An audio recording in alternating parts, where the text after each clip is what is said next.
Hello and welcome to Business Intelligence and Analytics course. So we are starting this course today and since many of you would be learning this course as part of a program on accounting and finance, I thought I will give you a brief introduction about information systems in the domain of accounting, or in short, accounting information systems. Okay. So in this module, you will learn what is accounting information system and how it forms a part of the information systems as a whole, and what are the benefits of using accounting information systems, and how is this field progressing and connecting with other aspects of an organization. And we will also examine how accounting information systems also help in compliance and reporting, and also at the next level, the data that is regularly gathered from different aspects of business, when it actually builds up in a database, how this would be useful for intelligence and analytics. Okay. So we just start with the fundamental concepts related to information systems and accounting information systems in particular. Okay. So the first question is, what is an information system? Okay. Many of you must have heard about this term, information technology, okay, or in short, IT. Okay. Of course, in recent times, the IT is getting replaced by digital. So there is an analog to digital transition that is in discussion today, but we refer to this terms information technology and information systems in a very conventional way, and digital AI, etc. are more recent phenomena. We will touch upon it as part of this course. Okay, so how is information system different from information technology? Okay, so what is technology and what is system? Okay, so information is common to both these terms. So the difference between technology and system is what needs to be understood before we look at accounting information system as a specific aspect of information systems. Okay, so the figure here depicts in a very conventional way what is an information system. Okay, so a very traditional definition of an information system is that information system consists of people, process and technology. So you may have heard this term, people, process, technology. So technology in that sense, okay, and information technology in particular is a part of information systems. Okay, system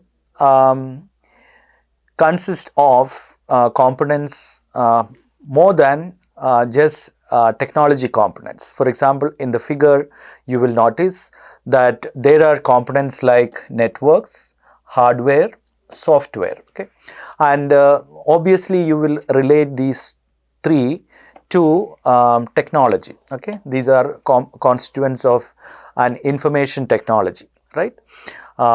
So what basically information technology does is, there are three functions of information technology, that is to store,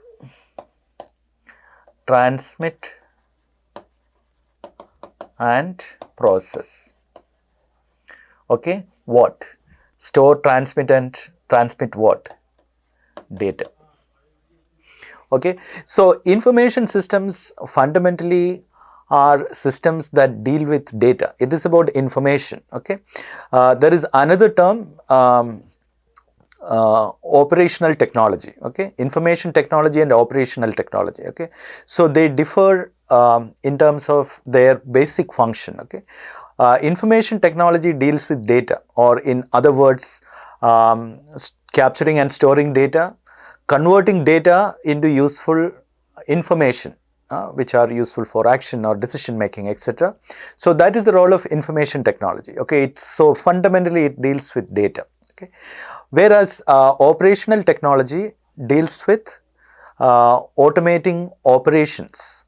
Say, for example, if you go to a manufacturing plant and if you look at certain manufacturing activities, okay, like curing. I have worked in manufacturing, so curing actually requires certain materials to be treated at a given high temperature for a given period of time. So you need to control the temperature, you need to control certain flow of fluids, you also need to control time. So these actions need to be performed by certain operational technology, where there will be certain final control elements or actuators which will actually control this sort of activities. Such software and hardware falls under operational technology, and the objective is to control and monitor certain manufacturing or physical process activities. Okay, they don't fall under information technology. Okay, so information technology in that sense is distinct from operational technology, such as the PLC systems, the distributed control systems, and so on, even SCADA systems in that sense, which are used in industry for control. Okay, the term information technology was coined in 1958 by two scholars in a paper they published in Harvard Business Review. The context was by 1951, a first information system was developed, or first business software was developed to automate business processes. Okay, not operational systems. Okay, business processes that were first automated by information systems included payroll processing and inventory.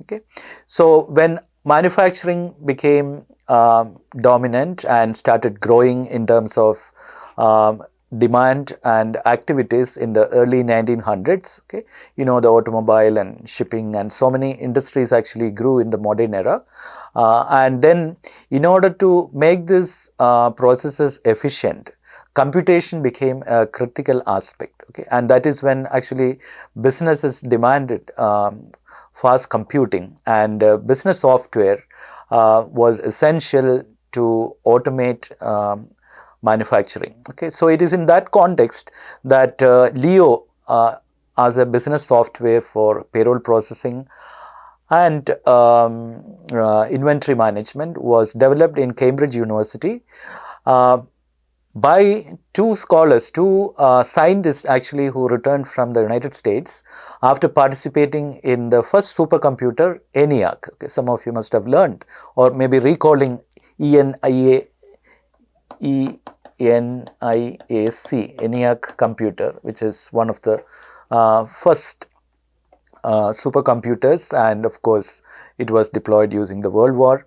So post that, actually during the era of post World War reconstruction, the focus went on to developing software for industry. Okay, so it is in that context that business software was developed. Leo. Okay, Leo, there is a Leo award today for top information system scholars. Okay, it actually is named after the first information system. Okay, and you can see by 1958 the information systems were growing in the industry in its adoption, and Leavitt and Whistler noticed that, well, information systems not only helps in improving efficiency in terms of computations, automating business processes, etc., but it also generates certain data, okay, as a byproduct.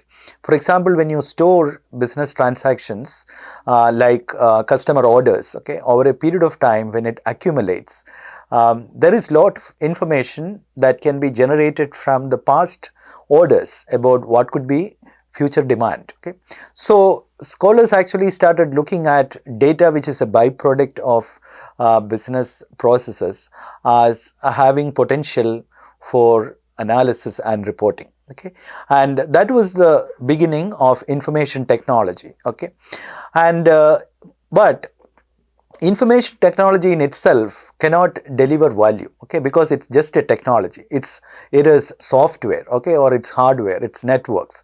They're all assembled and they do exist, but it is applied or it is implemented in a setting of an organization, okay. It's people who are going to use it, okay, and data is the input to information systems, okay, and data can also, information is the output, okay. So therefore, in order for the technology to function usefully and to be used by stakeholders, you have other constituents in a system, okay, and they are actually people and data as it is depicted in the original figure. But if you look at it closely, it lacks certain constituents, okay.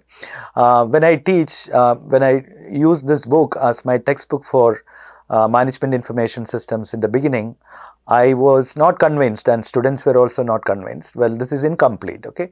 So where is the rules or guidance that is available for the use of these systems, okay, or in other words, how do I decide how much storage should be allocated to a particular user for emails, or what are the rights of certain category of people. So right from CEO to managers and say or operational staff, etc., there could be different privileges in terms of their right to access information.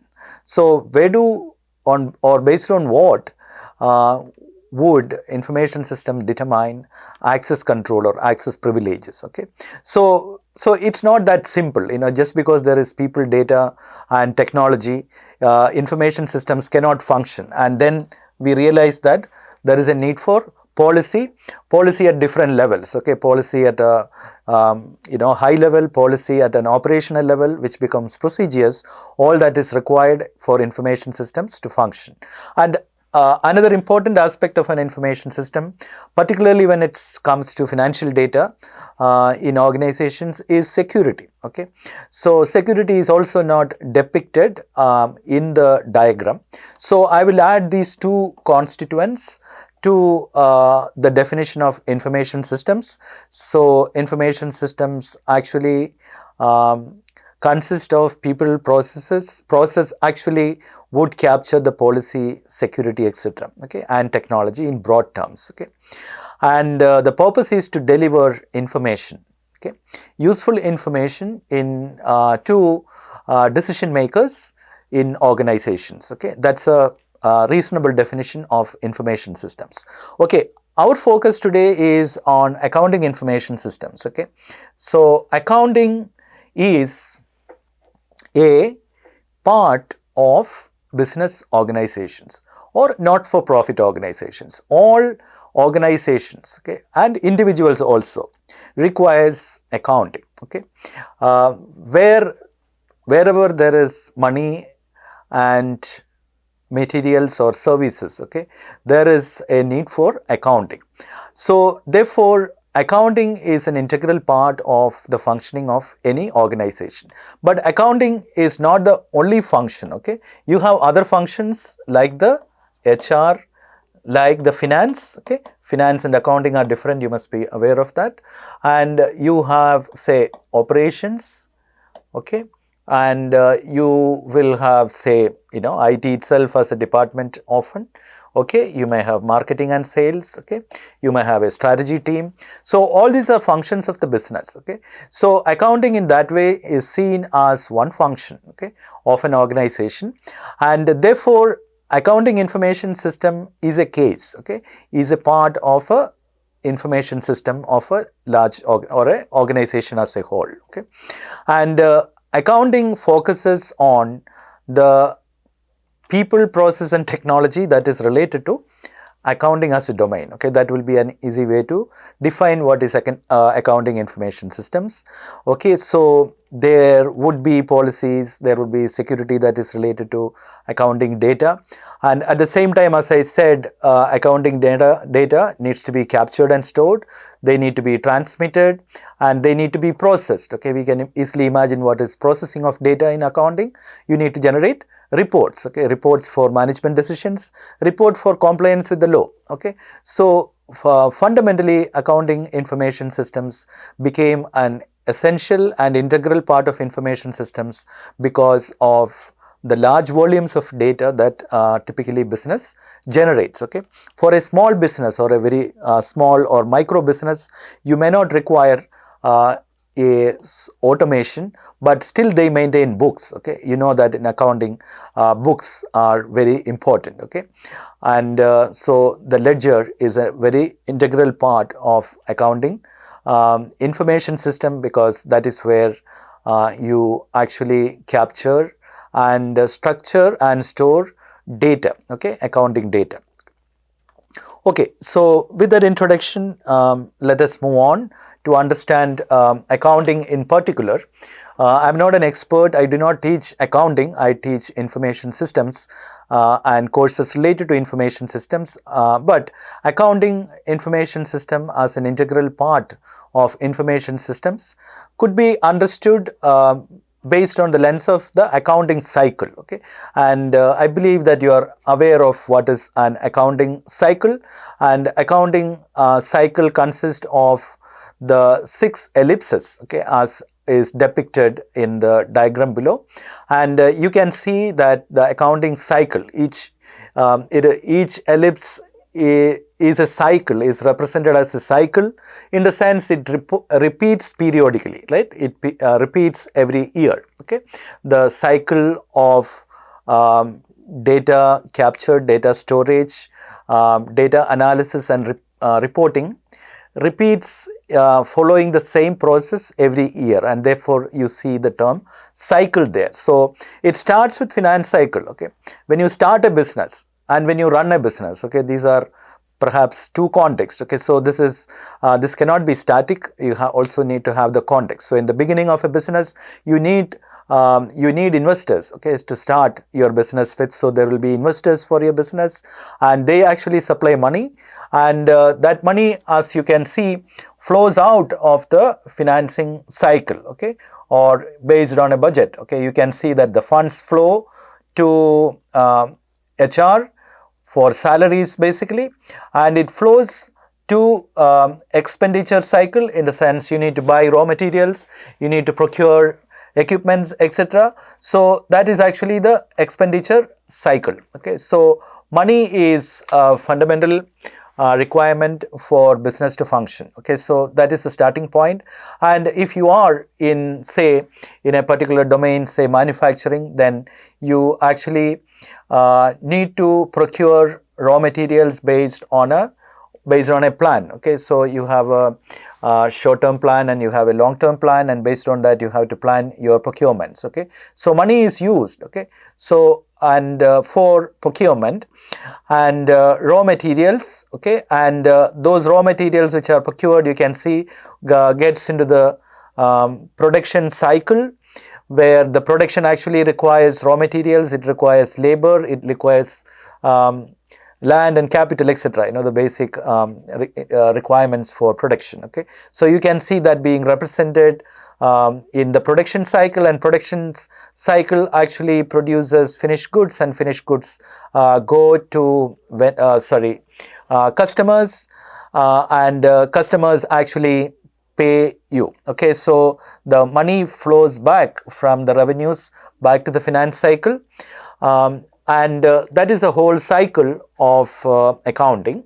But I missed one ellipse, one ellipse here, which is the central one, which is depicted as general ledger and reporting system. Okay, you can see that if there is one ellipse in this whole model which receive inputs from all other entities, it is the general ledger, meaning ledger is the central data keeping module of the accounting cycle. Okay, it captures data from the financing cycle, it captures data from HR and payroll, it captures data from expenditure cycle, it captures data from production, and it also captures data from revenues. Okay, so in other words, you can understand a general ledger as the central data keeping activity of the accounting domain. Okay, and so this being the cycle of accounting,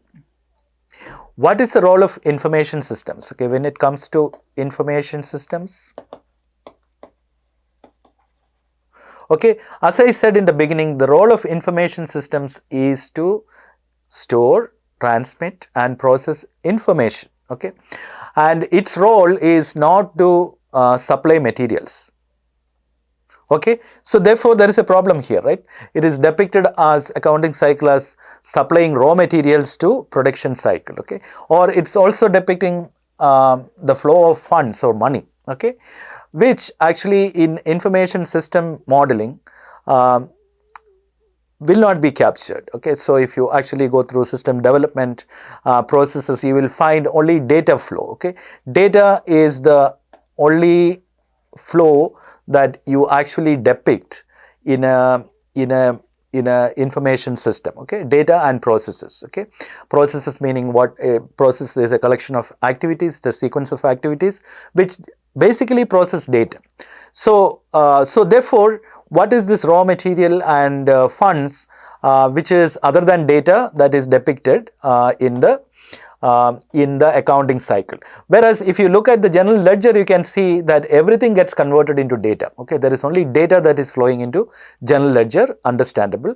But in other activities, you also see flow of things other than data like funds and raw materials. So this has to be understood when it is actually captured in an information systems. It is raw material, it is not raw material per se that will be captured, but it is the information, it's a data about raw materials. Okay, it's a data about raw materials, and when it is funds, it is about data about money. Okay, how much money or what funds, okay, at what point in time flew from one point to the other. Okay, so we capture data. Okay, information systems actually capture data and converts that into information. Okay, so in order to convert the accounting cycle or in order to automate the accounting cycle, we implement accounting information systems in organizations, and I will show you in the next slides that accounting information systems and information systems for enterprises in general could be implemented following different strategies. Okay, you could develop it, you could buy and deploy it, you can buy different components and integrate them. There are different possibilities. Okay, but irrespective of your implementation strategy, an accounting information system will generally have modules which are depicted here, like the accounts receivable. This is about data where company enters money received from customers. Okay, and accounts payable is it's about the account of suppliers, right? And the general ledger we have seen consists of the whole account, and it actually receives inputs from different activities that is performed under the accounting cycle, and also look at what kind of activities or processes accounting cycle needs to do. Like it needs to do billing, it needs to actually take care of inventory, and inventory part of inventory would be in operations, accounting part of inventory would be in accounting, right? Because it involves money. Okay, then preparing purchase orders and sales order. Sales order actually is for customers. Okay, and bookkeeping. Okay, which is about keeping records of the transactions that happens with different stakeholders. Okay, like suppliers, customers, employees, etc. Okay, okay. And then financial close management is another essential module of accounting information systems, where you regularly generate required reports, okay, for management information and also for MIS reports and compliance report, okay, compliance with respect to the law, okay. So that is the other module. So you can see 9 modules which are generally used or implemented as part of a accounting information systems when you go for automation or large software, okay, to sort of work with or to automate the accounting cycle. Okay, so let me focus on AIS. So AIS actually is useful, okay, and in what way does it benefit an organization? Number one, it provides efficiency, okay, efficiency in terms of speed of operations, okay, or speed of transaction processing actually increases substantially when you use information systems. For example, an item is received in the store, okay, and so then when there is a receipt of the item, okay, the data about the receipt of the item, when it is entered through a computer, through a software, it gets updated in the records of the inventory, and that information easily flows to the accounting information system, and actually you can initiate invoicing and billing, okay, and this could be automated for instant processing thanks to information systems. Otherwise, if this is done manually, you have to wait for manual entry of data, someone to carry papers from one department to the other department, and you have to wait for approvals which is paper based, and so on and so forth, okay. So efficiency is the most important gain from implementing accounting information systems. But there are also other benefits like accuracy. If people do calculations, there can be human error, okay. It is even when you use calculator, if you do a calculation using a calculator, but when you enter the data on a piece of paper and when you have to do it in large volumes, okay, the potential for error goes up, okay. And calculation error, particularly on data transmission error, etc., okay, or even reading, okay. So there are many sources of error due to human limitations, okay. And data security actually addresses 3 key aspects of data: confidentiality, integrity, and availability, okay. So confidentiality is about who can access which data, okay. So there is a set of data that should be accessed by the senior management and not by operations management, okay. So you can actually restrict access, okay. You can provide different views to different people or different roles in an organization thanks to data security features of information systems, okay. And it also takes care of integrity or distortion of data, and it can also ensure that data is available or information is available when it is required, okay. And the fourth important benefit of AIS is the potential to integrate with other systems and operate with an enterprise system as a whole. As I said, accounting is a part of an organization, and there are other functions in an organization. When you implement an AIS system, these systems today are interoperable. For example, data base is a common entity which can be accessed by multiple applications, okay. So AIS as a software can access a given database, and a payroll processing system can also access the same database, okay. So database actually becomes an integrating technology, and AIS can actually become a part of that, and it provides information to other functions, and it also provides information to top management, okay. So that is an important benefit of AIS.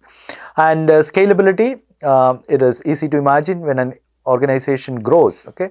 You must have started as a small scale industry, but your operations grew in terms of volumes, and then you can't do bookkeeping using physical books. Okay, so but when you have scalable information systems, it takes care of the growth of your organization. Okay, the final but important aspect of information systems is compliance. Okay, and I'm sure some of you are very familiar with the need to comply. Okay, this actually follows historically certain incidents in the growth of business and industry. You must have heard about certain scandals, accounting scandals that shocked the business, particularly in the United States. Okay, done by graduates, MBAs from premier schools. Okay, but these scandals actually involved accounting fraud. Okay, accounting fraud, and US government in particular woke up in 2002 following the Enron fiasco. Those in accounting, I'm sure, are familiar with this. So the government enacted an act called Sarbanes-Oxley Act. Okay, this is to ensure internal controls within organizations such that there is no malpractice and there is proper accountability for finance and money in an organization. So in order to ensure that organizations follow the law, government also requires certain mandatory filings, okay, or reporting of financial documents to the government. Okay, so those are mandatory for all registered companies. And how can you efficiently generate this mandatory reports? One way to do that, and the best way to do that, is by implementing accounting information systems. And if you go back in history to the growth of Indian IT industry, it is during year 2000. Okay, so the industry started growing. Okay, before year 2000, the size of Indian IT industry was less than $1 billion. Okay, there are two things that favored the growth of our industry. One was the Y2K bug. Okay, you must have heard about it. Okay, so all organizational information systems needed to upgrade to comply with the year 2000 bug or challenge. Okay, so Indian IT industry played a major role, and many companies actually those times went for the large ERP systems, enterprise resource planning systems, of which AIS was a part of. Okay, and since AIS actually takes care of bookkeeping and reporting, the ability to comply with the Sarbanes-Oxley Act, which was enacted in 2002, you see. So these are actually incidents that happened very close to each other in terms of timelines. Okay, and no wonder our industry grew, because for Sarbanes-Oxley Act compliance also, ERP systems and accounting information systems became a need, particularly in developed countries. Okay, so AIS that actually became integral part of organizations starting from year 2000 because of compliance as well. Okay. So moving on, AIS, we have seen an important aspect or important contribution of AIS to business is in terms of increasing efficiency of operations. Okay, increasing efficiency of operations. This can be understood by understanding two aspects.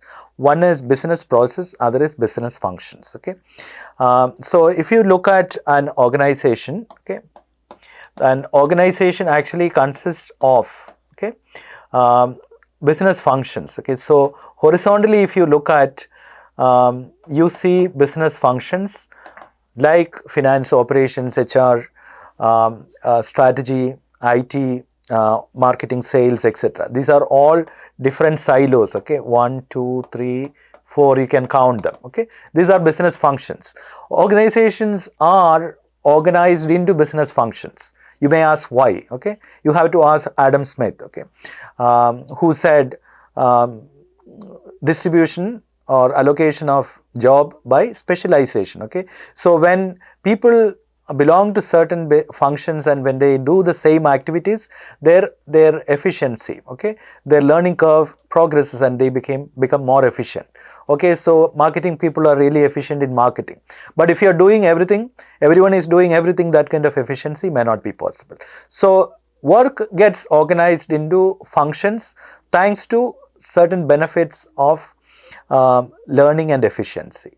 But that also poses a challenge to organizations, because oftentimes there are business processes which has to cut across this business functions. Okay, and when business actually has got into this fixed silos, working across functions becomes a challenge. Okay, for example,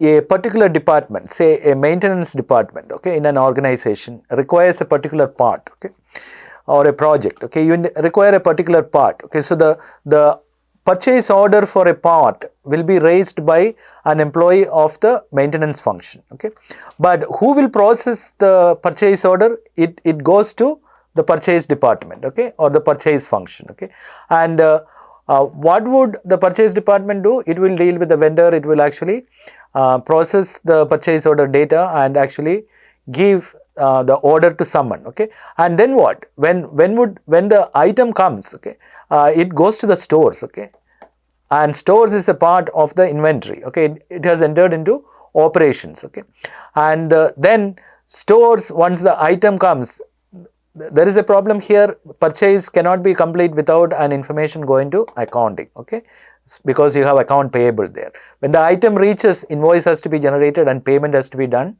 to the vendor. Now you see the problem. In an organization which is operating in silos, each is a box, okay, but you see that information has to, or data has to flow from function to function for a process to complete. An order is a process, okay, it's a business process, okay, it's a business process, okay. So when you automate a business process, what you're doing is you are making the flow of data from one function to the other function through a computer network, okay. So for example, for the approval of an item which is received in stores, it goes back to the department which raised that purchase order, okay. But if it is manual, one has to wait for some manual data in paper to come to the PO, and it may remain with the original department for some time, okay. But when it flows through a computer network, through a software, it is instantaneous, okay.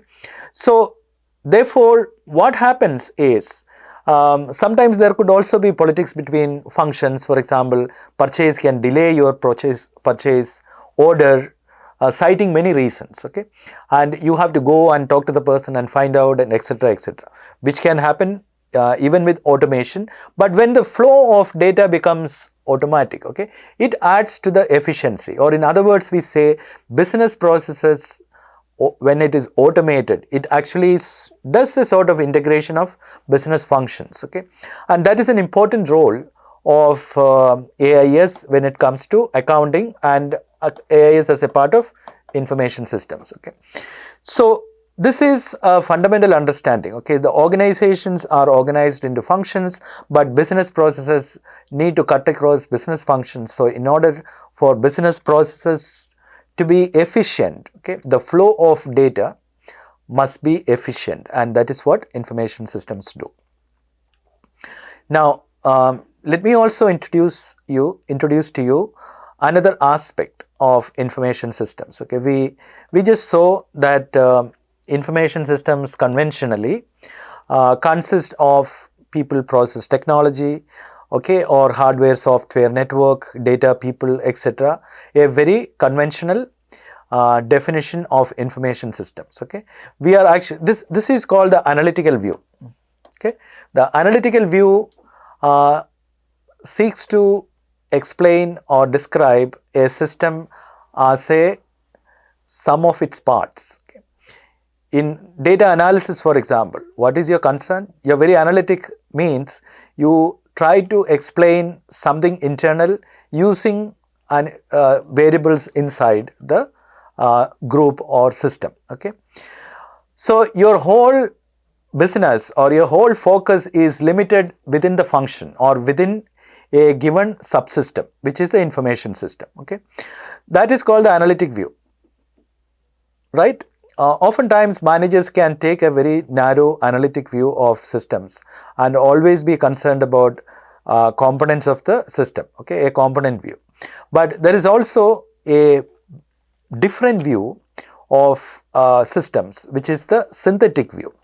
In synthetic view, you consider, well, information system as a discipline, information system as a constituent of an organization exists, but that is not the only constituent. An organization consists of many other parts. Okay, IS is a part of this. Okay, and there is also marketing. Okay, there is also strategy. Okay, and there is also something called upper management. Okay, and the function of business, okay, the function of business is to generate profit. Correct? Any business entity exists for profit. Okay. Not for profit is a different entity. For business entity, it exists for profit. So for profit and not for profit. Okay. So information systems role is not just to worry about data, hardware, software, people, procedures, but information systems role is basically to contribute to the objectives of the organization. You are taking a different lens now. Okay, here you are taking a cost center view. Okay, so you have to function as part of the organization. You need to do certain activities within, you need to maintain your software, you need to develop certain software as required by other departments. Okay, you do all that, you ask for money. Okay, because you need to develop, you need to maintain, you need to secure. Okay, these are certain important requirements of information systems. So you are a cost center. Okay, you ask for money all the time. Another view is, well, my role as a leader of the information systems role or information systems is to make the organization successful. Okay, how can IS contribute to the strategy of the organization? How can information systems increase business value? Okay, the business value perspective is a synthetic view. Okay, wherein you consider yourself as a part of the whole. Okay, you are just a part of the whole. The whole is the organization, and an organization, of course, functions within an environment. Okay, so you don't lose the larger picture or the big picture, wherein how can information systems add business value to organizations. Friends, actually, when you look at business intelligence and analytics, okay, it takes that perspective in the sense that the function of information systems and AIS in particular is to generate insights from the data that you gather and store. Okay? And how can insights that can be mined from your databases improve decision making process in an organization? Say it could be related to inventory, it could be related to payroll. Somewhere the accounting data can give important insights to managers, and in turn when their decision quality improves, okay, it could actually contribute to profits. Okay, it could also reduce costs sometimes, it could increase revenues sometimes. So it can actually contribute to both top line and bottom line of an organization.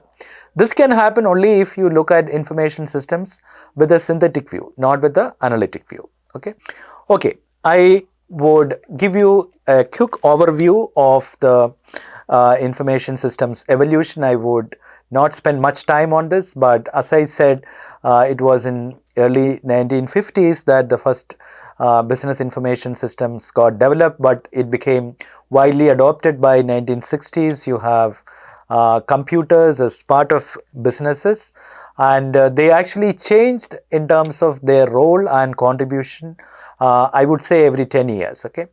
And that is what I'm trying to show here. So you can see that computers in the industry for automation and efficiency to start with, and then you can see by the 70s the focus shifted not from automation to generating insights using data, okay. So management information system reports, decision support systems where you analyze the data captured in databases using advanced algorithms and statistics. All that actually became a different aspect of information systems subsequently.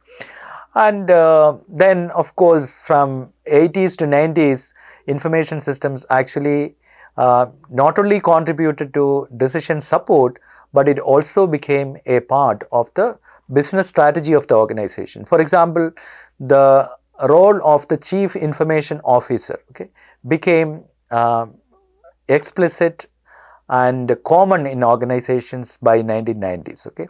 That shows a C-level executive for information systems actually showed the evolution of information systems from operational level to strategic level, okay. So, or in other words, information systems actually became a strategic component of business of organizations, okay. And of course, year 1995 onwards, there are technology organizations like thanks to internet, okay, and particularly business to consumer commerce through internet as a channel, and engaging with consumers through internet as a channel suddenly became a huge possibility, and several new businesses started and grew, particularly e-commerce, okay, actually became dominant, and then using data from e-commerce, okay, or collecting large scale data using social media and analyzing that data and leveraging big data for business decisions and going to new markets, etc., became possible with Web 2.0 and beyond, starting from year 2005. Okay, and today we are standing at the cusp of a transition from the conventional information systems to AI. Okay, where information systems are not only supporting decisions but are also taking decisions. Okay, from decision support to decision making. Okay, maybe in the last session I would touch upon AI. Blockchain, etc., which has particular impact on accounting information systems. There has also been this debate in the information systems parlance about how is IT useful for strategy, because IT is something that is today available off the shelf.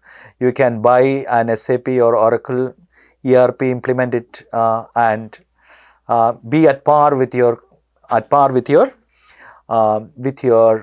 competitors. So Nicholas Carr in 2003 argued that IT doesn't matter because it's a commodity like electricity and water. Okay, and therefore it cannot be used for differentiation.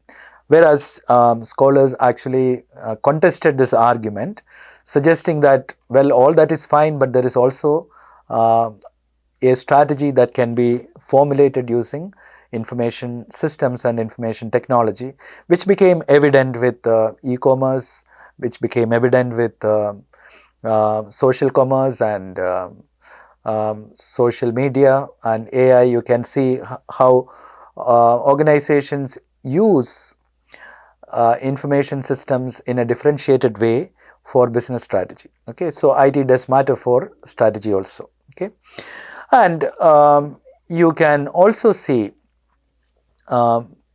in summary, okay, if I summarize our discussion, okay, there are three major roles, okay, or perspectives that information systems and organizations when they connect play. Okay, one is the efficiency role, transaction processing systems, efficient business processes, employee productivity, etc. using productivity tools. And second is IS for decision making, where use data that is generated as a byproduct of automation to provide insights while taking decisions. Okay, and that is where business intelligence and analytics come into play, and that is what we are going to see in detail in this course. Okay, BI&A.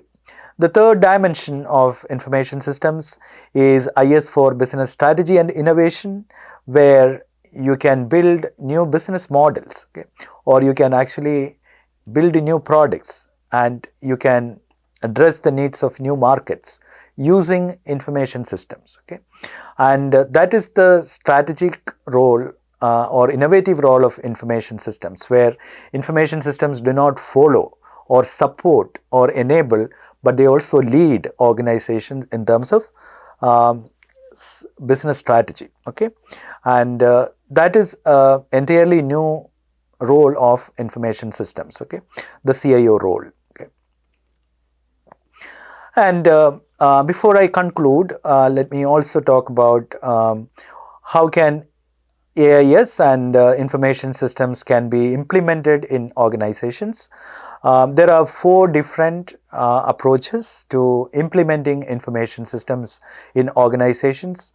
One is the enterprise systems approach. Okay, enterprise systems meaning systems which actually are common for all the enterprise, the whole enterprise. Okay, when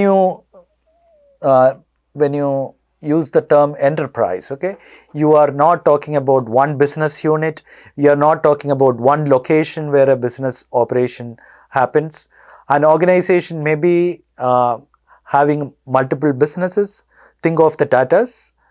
We call them conglomerate. Okay, they are right from salt to IT and consulting. Tatas actually spread across different businesses. Okay, and they also would be multi-locational. There may be a unit in Tamil Nadu, in India, there may be another unit in Scandinavia. Okay, so therefore the role of enterprise systems like ERP is to integrate business. Okay, they actually the same type of information systems or ERP. For example, if you are implementing an SAP for your enterprise, it means that SAP is used in marketing in Tamil Nadu as well as in Scandinavia. Okay, so therefore the same system as an enterprise strategy would be implemented for the entire organizations. And certain systems like the Oracle, SAP, Microsoft, etc. have the capability to function across the enterprise in multiple countries. Okay, to the ability to work with multiple tax regimes, the ability to work with multiple currencies, multiple compliance and laws, all those rules are embedded within large systems like the enterprise systems. Okay, so obviously if your business is large, okay, and multi-locational, it's always preferable to go for an enterprise system. Okay, but there is another approach which is best of breed approach, where you would not go for one ERP like the Oracle ERP or the SAP ERP, but you will actually go for best of breed. For example, you want to use a PeopleSoft for HR, okay, and for manufacturing you will use SAP. PeopleSoft of course was acquired by Oracle, okay, so it is with Oracle. So you may actually have multiple vendors and multiple products, okay, depending on the best that a particular system is for a particular function. Okay, and you integrate all of them, and thanks to the architecture today and what do you call as service oriented architecture, I believe SOA, different products developed and supplied by different vendors can be integrated. They can actually cooperate, okay, thanks to the technology architecture that prevails in the industry. Okay, that is known as best of breed approach. Then if you are a small organization, you may not go for a large ERP system. Small and large enterprises may actually go for a Tally for AIS. My MYOB is actually Australian, Tally is Indian. It's an Indian company which developed this Tally software. Now it is actually marketed in about 50 countries. Read about Tally. Okay, it has become a phenomenally successful enterprise. And QuickBooks Prolent in the United States. Okay, and that is the third option. And the fourth option is custom development. You may like to develop your own AIS by hiring people who are competent to develop or write code and develop it in your system, customize and use it. Okay, this is rare but not very rare.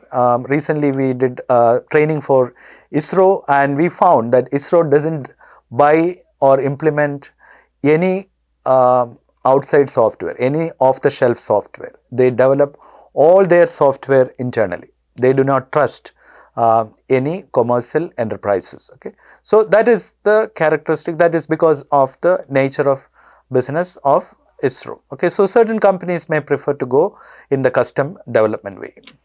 Okay, so before I conclude, what is enterprise software? Like the ERP, these are large systems. As I indicated to you, these systems work across business units and different businesses and different geographical locations, etc.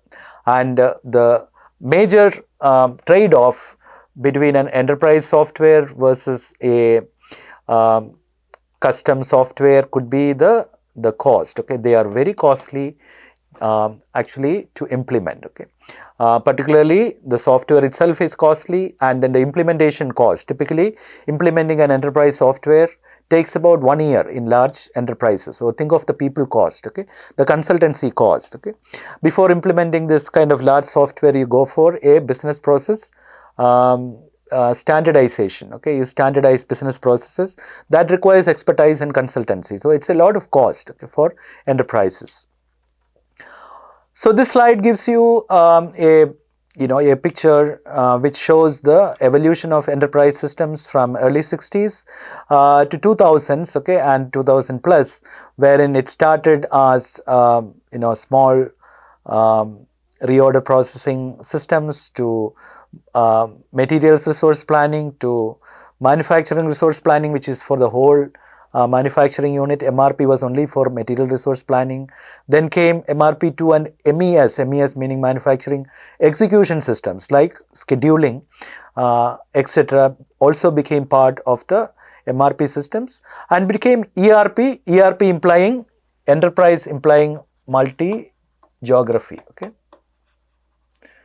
Okay, MRP can also automate entire functions of a business, but it need not be multi-locational. Okay, so that is the distinct aspect of ERP and MES, and there is more story today. Okay, we also know today that ERP systems or information systems are also available on the cloud. Okay, cloud meaning, what does a cloud mean? As soon as you hear about the cloud is a metaphor. Okay, and cloud can mean the real cloud. Cloud can also mean the metaphorical cloud, which is actually internet. Okay, the simple understanding about cloud is that any service which is delivered over the internet. Okay, so therefore it is coming through a network. Okay, it is not installed in your machine. Okay, and there are different models for the cloud.